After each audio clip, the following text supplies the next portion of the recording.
لبيك اللهم لبيك لبيك لا تر احرام تړلو مخکې بهوښه کېدل.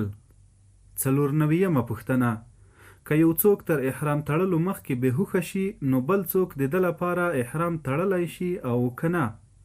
ځواب: بل څوک د دغه بهوښه لپاره چې تر احرام تړلو مخکې بهوښه شوی دی احرام تړلی شي، که د بهوښه په امر وي او که بې له امره وي، د ده ملګری وي او که بل څوک وي. د حج افراد، حج قران احرام د میقات څخه تړلی شي او د حج تمتع احرام د مکې مکرمې څخه تړلی شي. او دغه بل سړی چې د دغه بهوښه احرام تړي، که یې تر خپل احرام مخکې ور وتړي هم صحیح کیږي او که وروسته وي هم صحیح دی. په دغه طریقه دغه بهوښه محرم یعنی احرام وله ګرځي، او چې بل څوک د ده د طرف څخه د حج افعال وکړي نو د ده فرضي حج په ادا کیږي.